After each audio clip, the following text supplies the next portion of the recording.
അണ്ണാ അണ്ണാ ഇതാണ് അണ്ണാ ബുള്ളറ്റ് ഇത് തന്നെ ഈ ബുള്ളറ്റ് ആണ് അണ്ണാ. ആ അണ്ണാ വാലു അണ്ണാ. ആ മുള്ളിച്ചേട്ടാ ഇതായത് ഇതാ ഇത് നമുക്ക് വേണ്ടപ്പെട്ട ആരാ വാലു അണ്ണ ഇല്ലേ? ഉണ്ടല്ലോ. ഒന്ന് വിളിച്ചേ. അച്ഛാ അച്ഛോ അച്ഛനാണോ ആരോ അച്ഛനെ കാണാൻ വന്നേ. ഇതാര് നിറം മാറില്ലേ എന്താ? അണ്ണാ ഇത് നമ്മളെ വേണ്ടപ്പെട്ട ആളാ. ആ അറിയാം ആട്ടല്ലേ. എന്ത് അല്ല ഇവിടുത്തെ നമ്മളെ പെങ്കൊച്ചും മോളും ചെറിയൊരു കഷ്ടപ്പെട്ട് ഒന്ന് പറയാൻ കൊട്ടും. ചേട്ടാ ഞാൻ ഓട്ടോ ആയിട്ട് പോവായിരുന്നു. അപ്പൊ ഇവിടത്തെ ലച്ചുക്കുട്ടിയും പിന്നെ വേറൊരു ബന്ധുവില്ലേ അവർ രണ്ടുപേരും കൂടി ബുള്ളറ്റായിട്ട് വന്ന് എന്റെ ഓട്ടോന്റെ വട്ടം വെച്ച് എന്നിട്ട് എന്നെ പറയാത്ത അസഭ്യമൊന്നുമില്ല എന്റെ വണ്ടി ഇടിച്ച് പൊട്ടിക്കാൻ പോയി. കരിങ്കല്ലായിട്ടാ വന്നത് ഇവിടത്തെ കുട്ടി. അല്ലേ ഈ ലച്ചുവിന്റെ ഗൗരിയുടെ കാര്യമാണ് ഈ പറയണ? ആ പിന്നെ ആണ് ആണ് ആണ്. അല്ല അവരെന്തിനാണ് ഇയാളുടെ ഓട്ടോയിൽ അവരുടെ ബുള്ളറ്റ് കൊണ്ടൊന്ന് ഇടിച്ച് ഇടാൻ നോക്കണത്? അതിന്റെ ആവശ്യം എന്താ അവർക്ക്? കാര്യം പറഞ്ഞു. അതെ ചേച്ചി ഞാനൊരു നിഷ്കളങ്കനാണ്. ആണോ? ഞാൻ നിഷ്കളങ്കനെ ആദ്യമായിട്ട് കാണുക. നമസ്കാരം. അതല്ല എനിക്ക് മനസ്സിലാവില്ല നിങ്ങൾ എന്തിന് അവർ ഉപദ്രവിക്കുന്നത്? അവർ നല്ല സ്പീഡിലാണ് വണ്ടി ഓടിക്കണേ. അണ്ണാ ശരിയാ ഞാനും കണ്ടിട്ടുണ്ട് 200 പ്രാവശ്യം ജംഗ്ഷനിൽ വെച്ചിട്ട് നല്ല സ്പീഡാ. ഗൗരി എടുത്ത് പറയാം കേട്ടോ ഇനി മര്യാദ പതുക്കെ പോകാൻ പറയണം. അവിടെ സ്പീഡിലൊന്നും നല്ല വണ്ടി ഓടിക്കണം. അല്ല വണ്ടി ഇടിച്ചൊന്നുമില്ലല്ലോ. ഇടിച്ചൊന്നുമില്ല പക്ഷെ എന്നെ ഭീഷണിപ്പെടുത്തി എന്റെ വണ്ടി കത്തിച്ചു കളയെന്ന് പറഞ്ഞു. ആ ഗൗരി പറഞ്ഞാണ് അവിടെ കത്തിക്കെന്ന് പറഞ്ഞാൽ കത്തിച്ചിരിക്കും. അളിയേ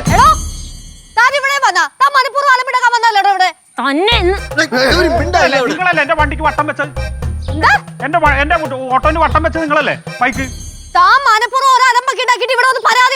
ആഹാ നിങ്ങൾ എന്നെ എന്റെ ഓട്ടോ ഗ്ലാസ് അടിച്ചു പൊട്ടിക്കൂന്ന് പറഞ്ഞില്ലേ? ഇയാളല്ലേ വണ്ടിയോട് കുറുകെ വെച്ചിട്ട് ഞങ്ങളെ ബുള്ളറ്റ് ഇടിച്ച് ചവിട്ടിയേ? നിങ്ങൾ അസഭ്യം പറഞ്ഞോണ്ടല്ലേ ഞാൻ നിങ്ങളുടെ വണ്ടി ചവിട്ടിയത്? കള്ളം പറഞ്ഞ അച്ഛൻ ഇയാളോട് മനഃപൂർവ്വം പ്രശ്നം ഉണ്ടാക്കുന്നേ. ലച്ചു ഒന്നും മിണ്ടാതിരുന്നേ. ഗൗരി നിർത്ത്. സഹോദര 2 കൂട്ടരാലും തെറ്റുണ്ട് ഇല്ലേ? ചേച്ചി ഞങ്ങളുടെ ഭാഗത്ത് ഒരു തെറ്റുമില്ല ചേച്ചി. കണ്ടാ ഈ പെണ്ണുമ്പളാണ് ഷോ കാണിച്ചത്. പെണ്ണുമ്പിടെ തട്ടി കെട്ടിയോളൂ. മതി നിർത്ത് ചേട്ടാ, ഇനി പ്രശ്നമൊന്നും ഉണ്ടാവില്ല.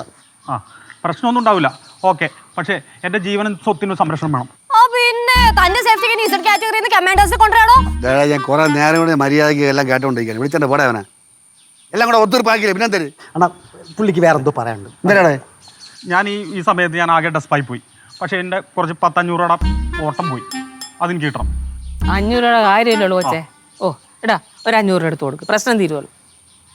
ചേച്ചി ഞങ്ങളല്ലേ പ്രശ്നം ഉണ്ടാക്കിയേ, ഞാൻ പോയി എടുത്തോണ്ട് വരാം. ഒരു മിനിറ്റ് എന്നാ പിന്നെ ചെല്ലി. വെയിറ്റ് ചെയ്യേ പോരാവേ. നല്ല മനസ്സലിവുള്ള കൊച്ചാണ്. 500 രൂപ ഇപ്പോൾ കൊണ്ടുവരും. സന്തോഷമായിട്ട് വാങ്ങിച്ചിട്ട് പോകണം കേട്ടാ. നമ്മളെപ്പോഴും നമ്മുടെ മര്യാദ കാണിക്കും. ഞങ്ങളുടെ അച്ഛനമ്മമാർ ഞങ്ങൾ അങ്ങനെയാണ് പഠിപ്പിച്ചേക്കണം. അതെ ഇനി 500 രൂപ കൂടുതൽ കൊണ്ടുവന്നാലും വാങ്ങിക്കണം. സന്തോഷമായിട്ട് വാങ്ങിക്കണം. നമ്മുടെ ഈ ഗേറ്റ് കിടന്നെന്ന് ആരും സങ്കടത്തോടെ പോകരുത്. സന്തോഷമായിട്ട് പോകാം.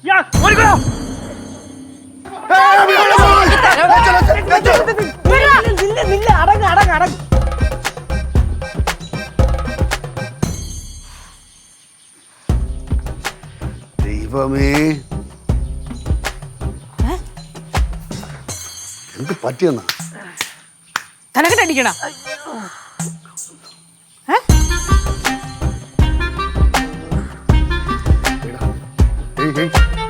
ചാട് ചാട് ചാട് ചാട്.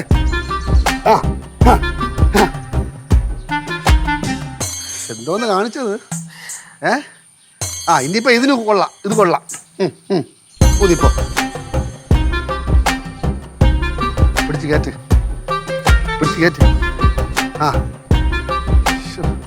സമാനായല്ലേ സമാനായല്ലേ?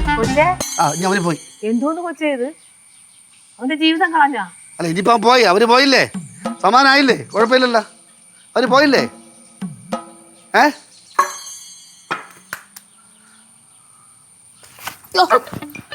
കണ്ടാ കൊള്ളാം.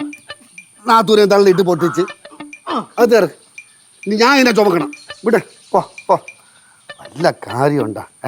നടു നടു നടു നടു നടു. വല്ല കാര്യമുണ്ടാ? ഒരു വെടിക്ക് 2 പക്ഷിയാണ്.